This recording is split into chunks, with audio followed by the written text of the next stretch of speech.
So we have some points, cloud, these are 2 points, could have 3 points, could have 1,000 points, whatever it is. And these points are the reference points. And let's just say that we have another picture of the same points that moved. The cloud moved, the cloud of points moved. Either rotation, translation, or rotation and translation. Not deformation. So let's move those points. 1, 2, 3, 4, 5, 6, 7 on the X. Minus 1, 2, 3, 4, 5, 6, 7. There is a way to know how what was the transformation from here to here. And that way is done in an iterative way. Many steps done again and again and again. And every time the steps are done, you find a transformation, you do the inverse transformation, and you get it closer and closer and closer and closer, and eventually it's going to touch the original point. So this will give you whatever change between 2 clouds of points if the points are the same, and if there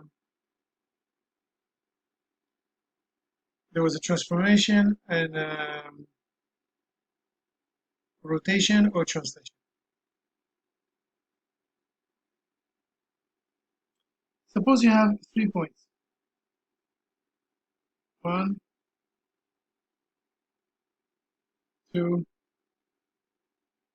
3. And suppose that you have those points moved.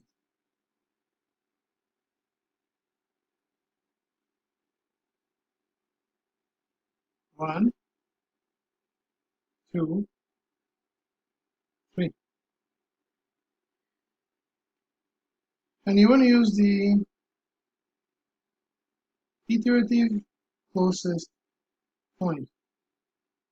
Find what transformation this cloud of points had in order to get here. The first thing you have to do, since you have 2 clouds of points and you don't know which one is related to what, you have to find a certain relationship. In a sense, you have to know this point is related to which point in this triangle, this point is related to which point, and this point is related to which point. Now, it is not really important if you make a mistake that much, because when you're going to follow the ICP, at each iteration, the points are going to get closer and closer and closer. So the best option we have apparently is to say that each point in here is related to the closest point in here. At the first iteration here, we see that this point will be related to this one. Because if he goes here, it's too far. And if you go here, it's too far. This is the closest. This one would be related to this one.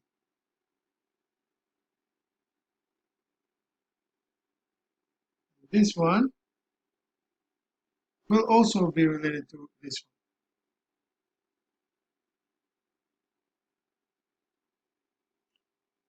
Here again, after making the ICP many steps, eventually the points come closer. So we see that this will be related to this, and this will be related to this.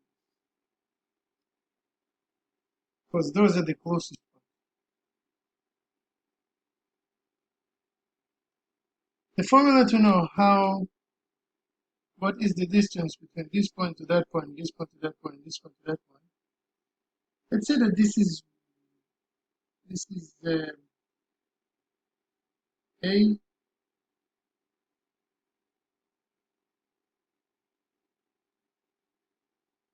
and this is B. So what you do is A x minus B x plus A y minus B y plus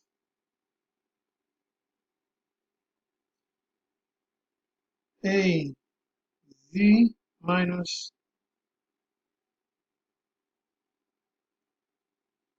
B z.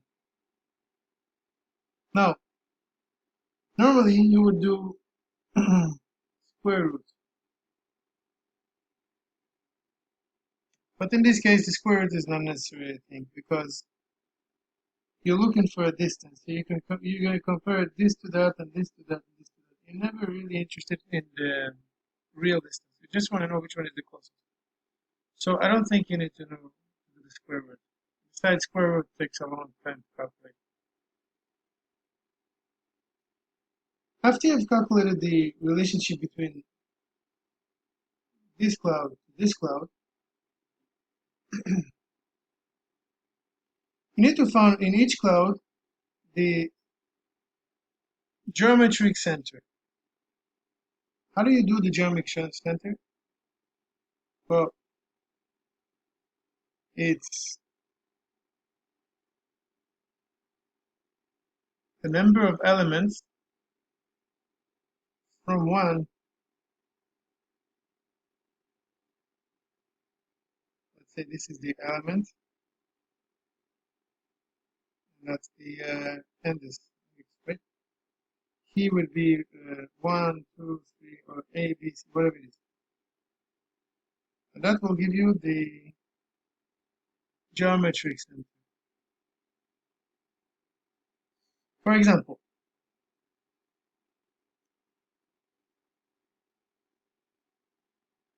if I want to know the geometric center of this is B, C, O.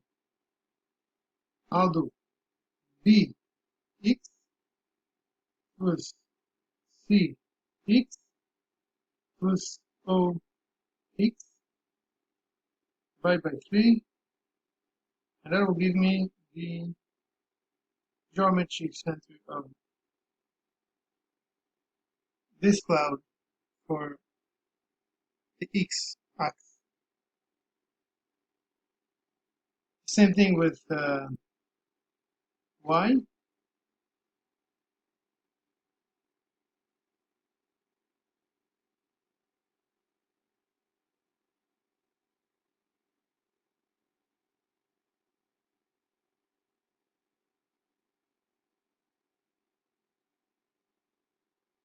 The same thing with Z.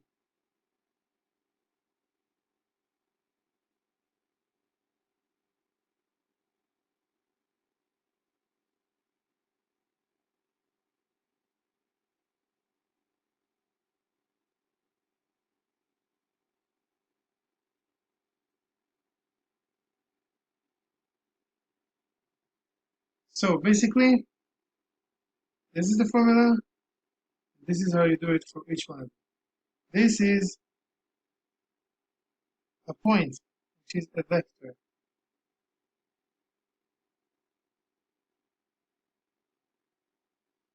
Now that you have the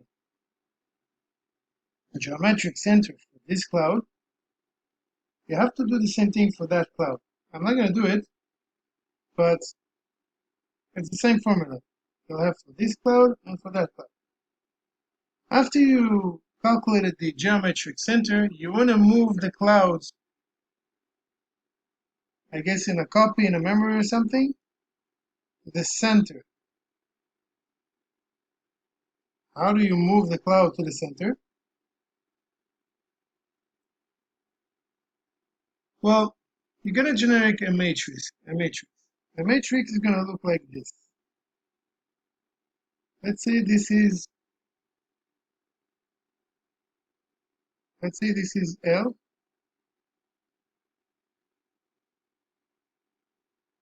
and let's say this is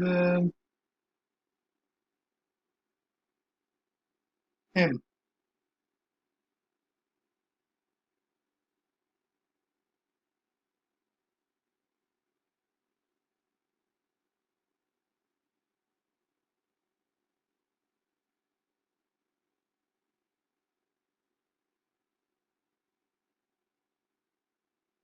So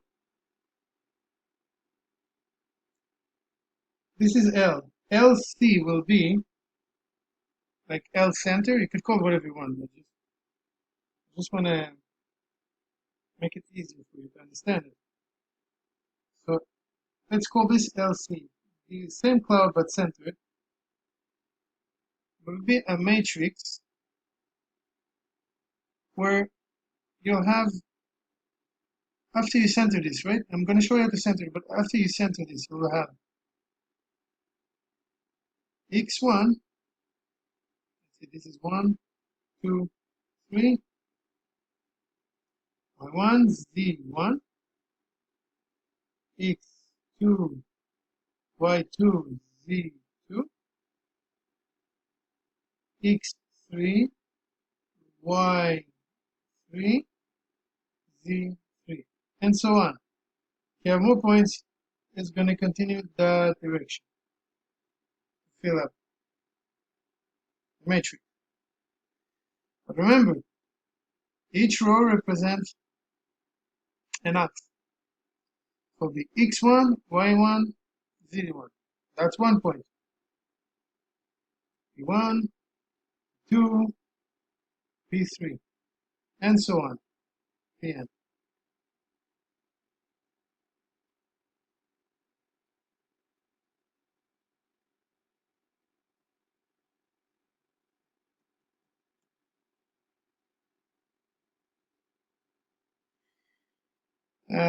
This is M, so MC will be like, again, I call it MC, but you can call it whatever you want.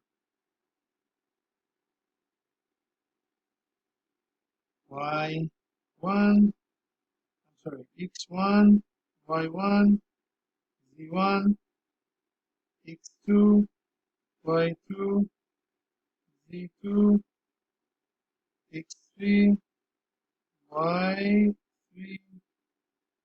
Z3, P1, P2, P3, and so on. Again, Pn. There's only 3 points, so we don't need this one.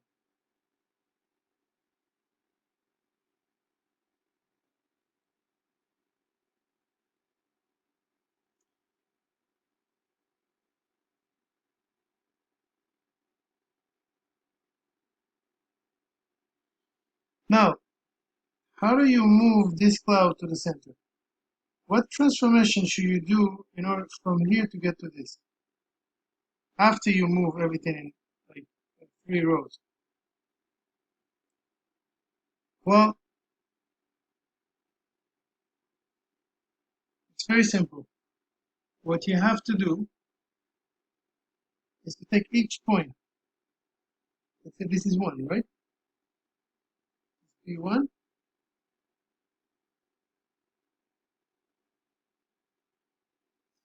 You're going to calculate P1 this way. I'm going to say P1, let's call it P1 for the point, this point center. It equals x1 minus Lx, which has been calculated here. So this is a constant, right? Yx, which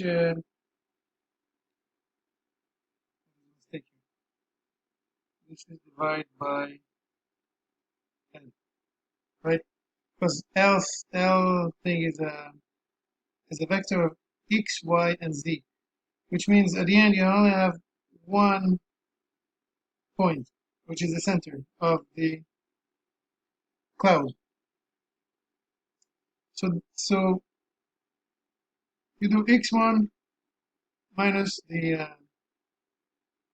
center for x.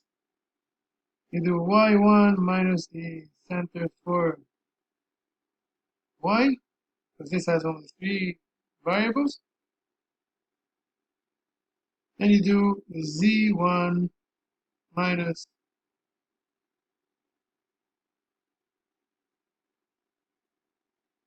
center of z. Again, and then you take this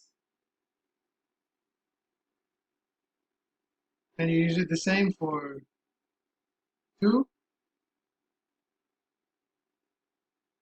and you do the same thing for 3. This is how you fill the elements in this in this uh, in this matrix. So that is the formula. In short, we can write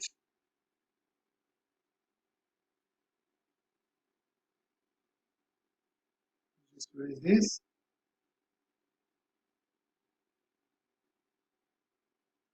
In short, we can write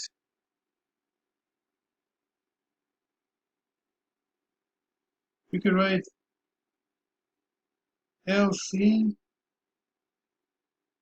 E for each point equals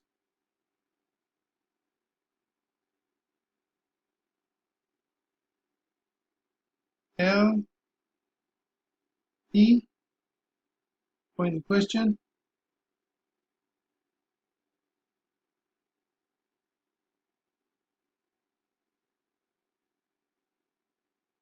minus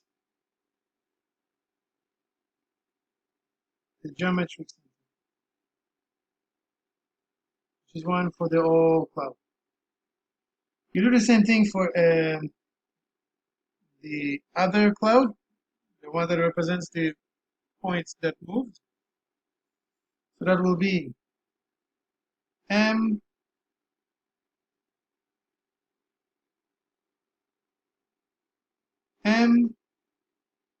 C equals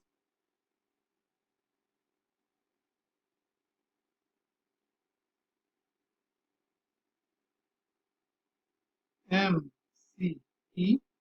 This is the point, right? It's 1, 2, 3. So the E will be 1, 2, 3, depending on how many points you have. Equals, so that's for 1 point. Say this is 1.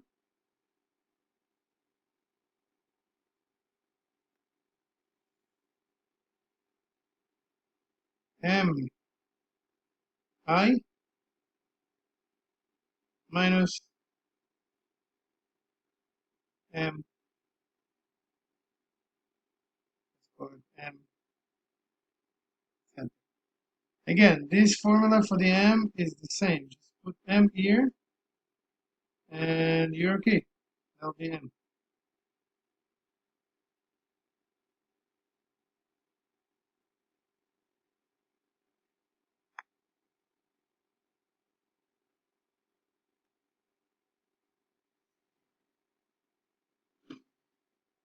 Beautiful. Now we can calculate almost the rotation. You can almost calculate the rotation. So how would you do to calculate the rotation? First, you have to take the matrix, this matrix here, multiply by the transpose of this one. Now, if you multiply this by the transpose of this one, you'll have a matrix which is R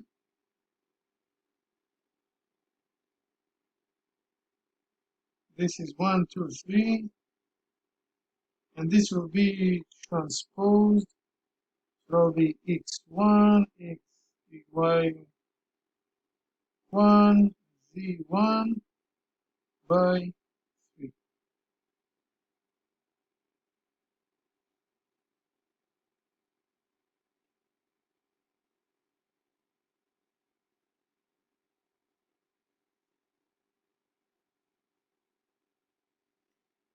So let's do it. Put the formula. You do L C multiply by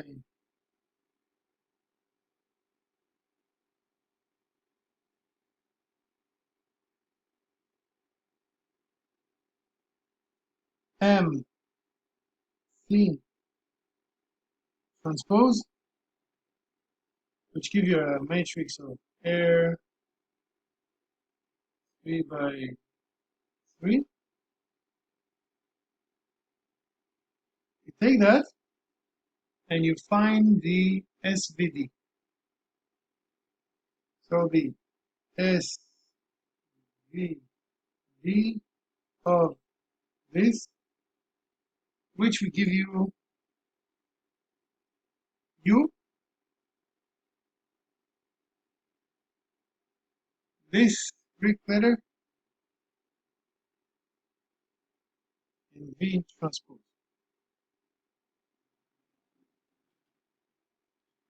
In order to know which one is the,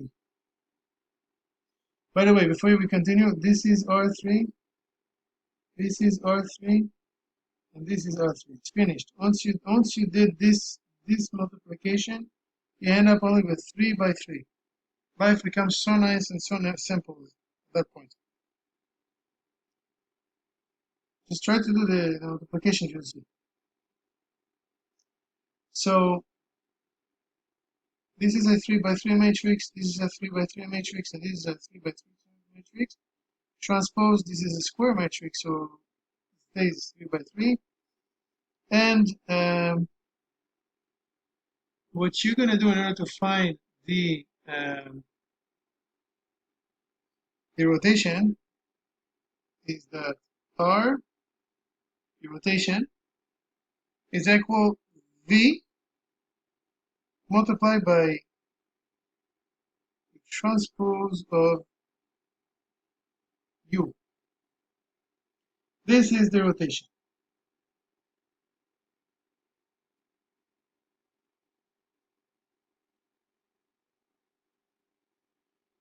Bravo, you found your rotation. You don't have the translation, but you have the rotation. The only thing is that sometimes this will give you a rotation, but sometimes this will give you a matrix of reflection. How would you know if this is a rotation or a reflection? In order to verify that, you look at the determinant.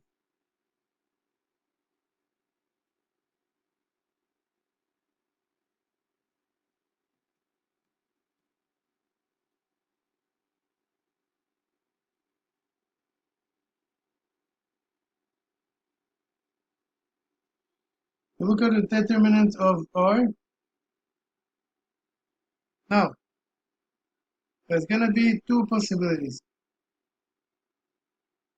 If this equals plus 1, more or less, because sometimes you have calculations, approximations. So it'll be 0.0000, I'm sorry, 0.99 something, or 0.98. Then you know that this is, then this is a rotation.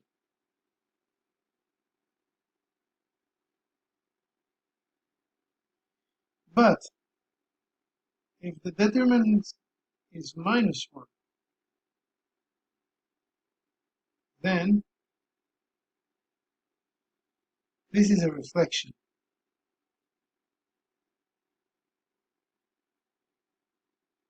It'll be more or less minus 1. So it'll be like minus 0.98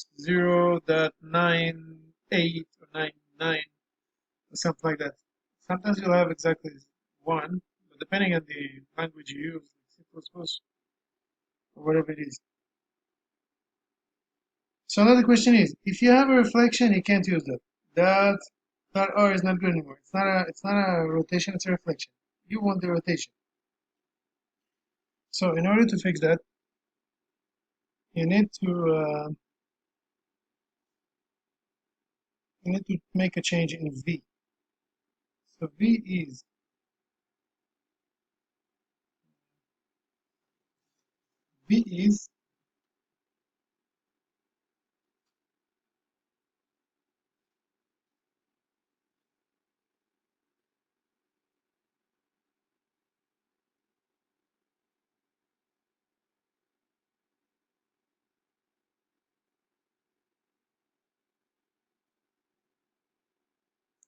x1, y1. I don't know exactly like what represents exactly, but it's going to be 1 point. Well, it's a rotation, right?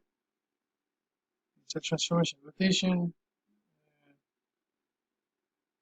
rotation. So x, y, z, x, y,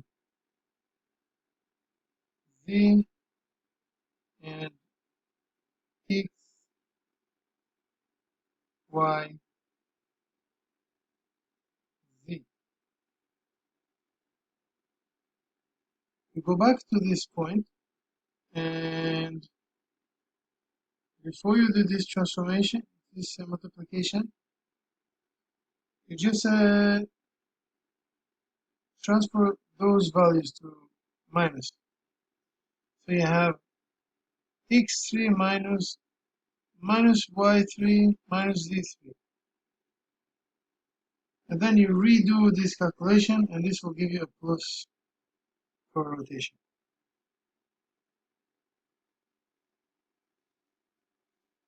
Again, V and U are 3 by 3, and R will be 3 by 3 too. That's what you do in this case.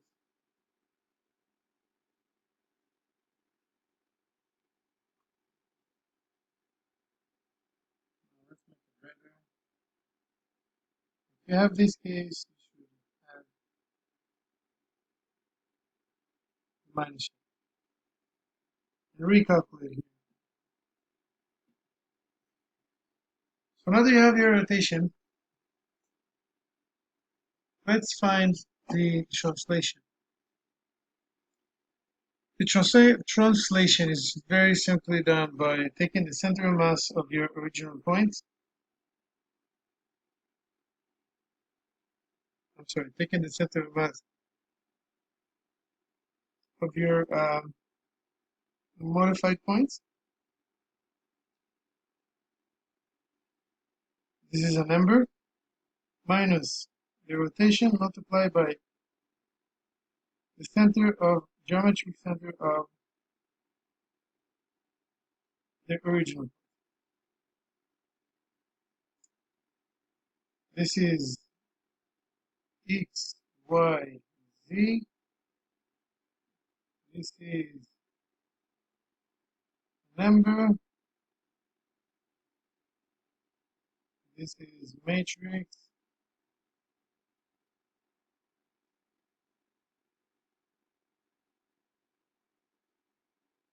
And this is number also.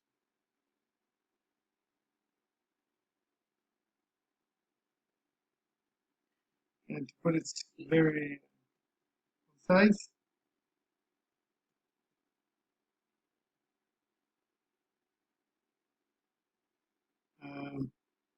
this is the formula.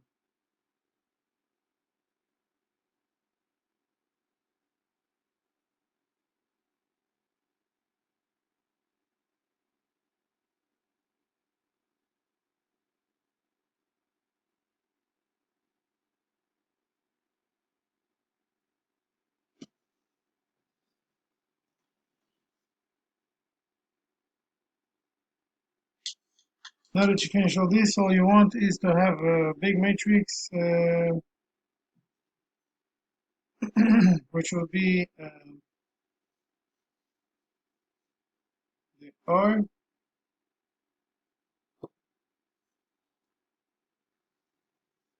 So, and the translation This is 3 columns. This is 1 column. At the end here, you want to have 1. And for those 3 columns, you want to have 0, 0, 0. For example, you have a number here, x,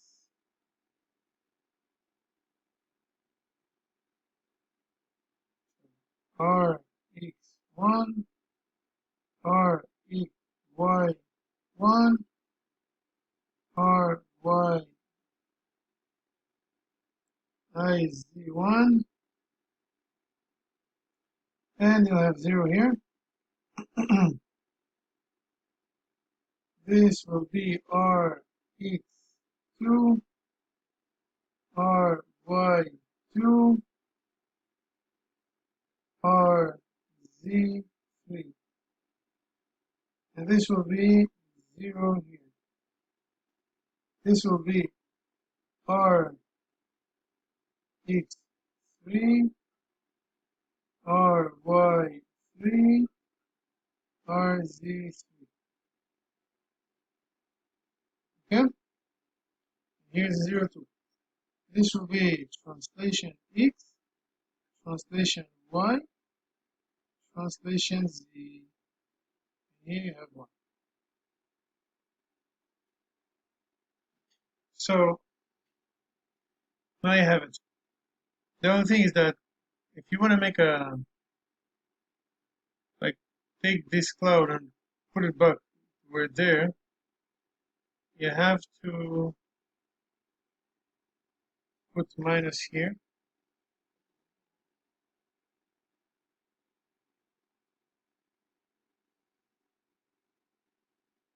And you have to transpose this. This should be the inverse of the rotation, which is the transpose of theta. And then you multiply this by whatever, and you move the points a little bit more closer to the original position, and you restart the whole thing again and again and again and again until the points are very close to the original positions, and you found it. One of the things you could do is you look at the distance between each point, and you make the sum of it, and then this will tell you how far you are from having a solution. If you're converging to a solution or not. It's in English. In French, you say conversion vers une solution. The convergence. This is the way I learned it. Hope there's no mistakes. There was a lot of demonstrations. If you feel that, if you see any mistake, please put in the comments. Otherwise, let me know if you have any questions. Thank you so much. I hope this will be helpful. Good luck.